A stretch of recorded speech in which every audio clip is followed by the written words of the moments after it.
Hey,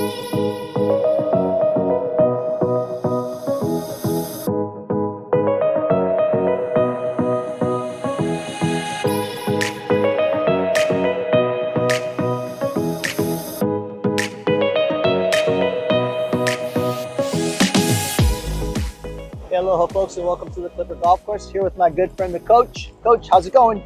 Super. All right, so we've been talking story, Coach and I, talking about a few things. One thing we wanted to talk about was Nelly Korda. 2024 was all about Scottie Scheffler and Nelly Korda, but we're going to focus on Nelly Korda today because Nelly Korda had a little bit of a, I don't know what you call it, a little bit of a hiccup there towards the middle to latter, probably the latter part of the season, where she took a big number. Remember that one? She got a huge number on a par 3 hole, U.S. Open.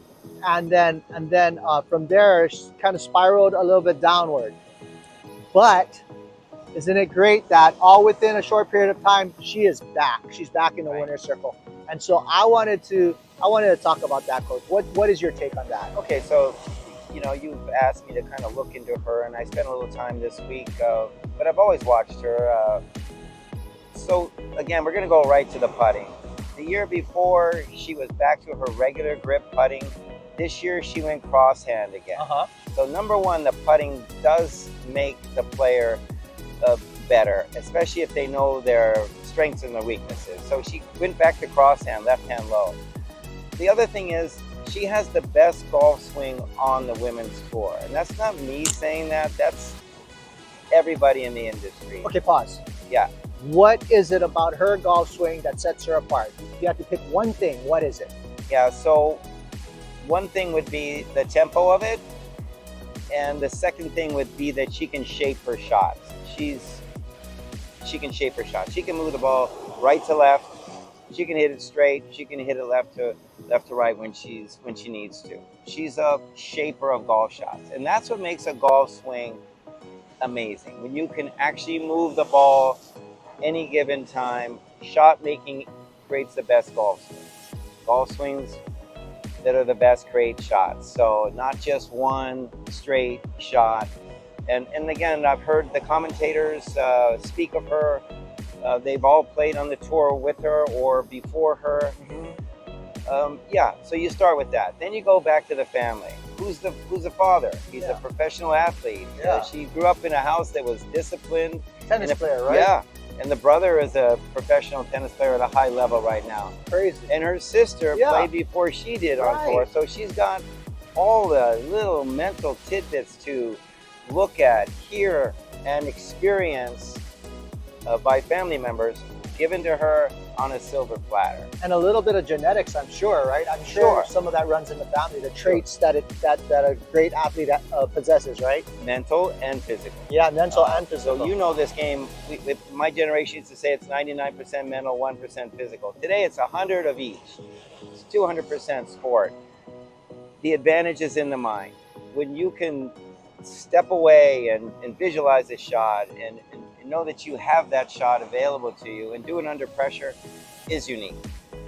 And if you can continue to do that through a season when you're she took 7 weeks off twice during the season. Oh, really? Twice. I didn't realize that. Yes. One injury and another injury. So she came back from those two. And that's probably the most impressive part. I know that because I listened to it this week. They talked about it. Wow. And they were also applauding her performance, her dedication, and her comeback as well. But, I watched her win a tournament, and I try to stress this with my students, getting the ball. If you can move the ball right to left, under pressure, which most people don't, they'll fade the ball away from the danger or just for defense. She was able to do that in her last few wins. Wow. And that again is being able to have a golf swing under pressure that can shape the ball right, left, or straight when necessary. So yeah, it's a mental and physical thing.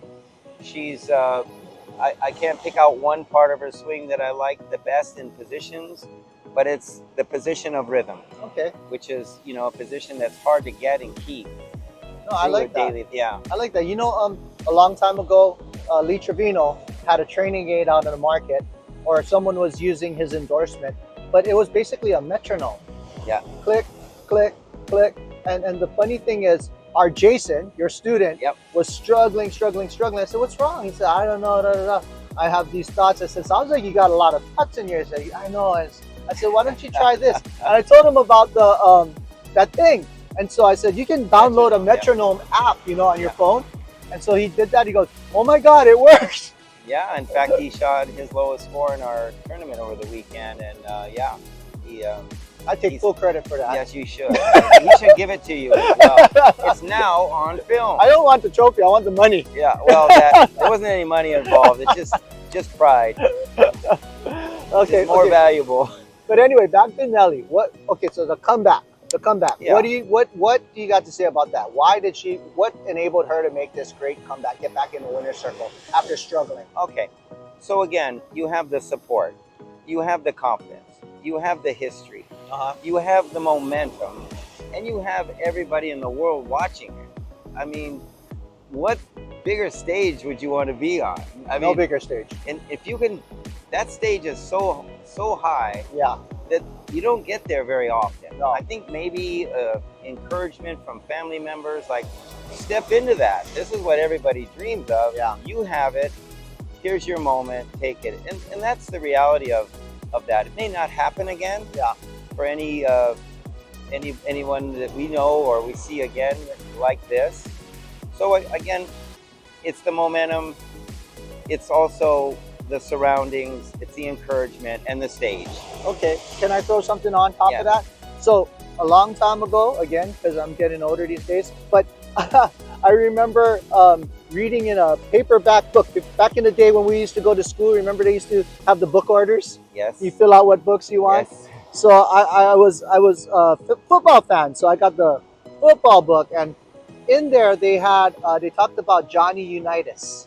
And they said Johnny Unitas, I believe it was him. Forgive me if I'm wrong, but check me on that one as well. With the Colts. Yeah, they said he would throw. Indianapolis Colts. Yes, and they would. I believe it was him. But the whole point is, he's a quarterback, and he would throw a touchdown pass. He would throw an interception, and they would film him, show him running off the field. Same disposition, whether he won the game, lost the game. Otherwise, yeah. It didn't matter. And I think, when I watch Nelly Korda, as you were talking, I'm having this visual of watching her play on TV, and I noticed that. I remember watching her do well, watching her do poorly, and that same stoic disposition. Nelly Korda is solid that way. She doesn't go up and down. She doesn't ride that roller coaster. So one of the tournaments that she won, she was behind, and she had the lead, then she lost it, and she came from behind, and she actually, on the 15th hole, 16th hole, she hooked it in the water, and then she got up and she hit it right over the flag, missed the putt, bogeyed, and then went on to win the tournament by one because of that moment where she got control of the club face and she fell behind, and she won the tournament by one.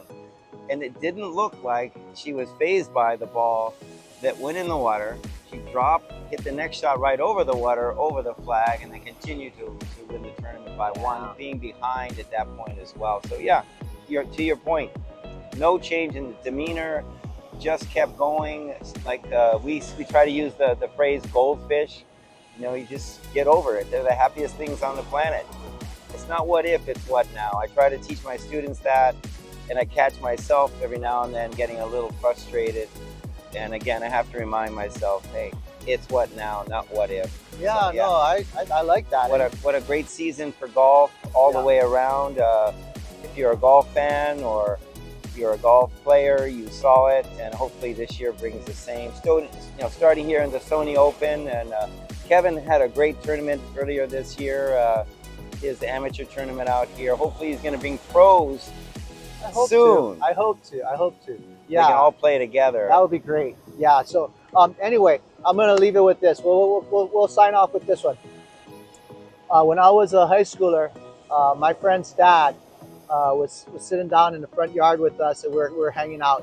And he comes up. He was a golfer too. He comes up to me and says, "Hey Kevin, what's the most important shot in golf?" And I sat there and I thought, and I said, the putt. It's got to be the putt. Drive for show, putt for dough. Nope. Okay, driver. Nope. Irons. Nope. Chips. Nope. Well, what is it? He said it's the shot you're standing over. So leave you folks to think about that one. Every shot is the same, just like Nelly Korda. Aloha, and we'll see you at the Klipper. Aloha.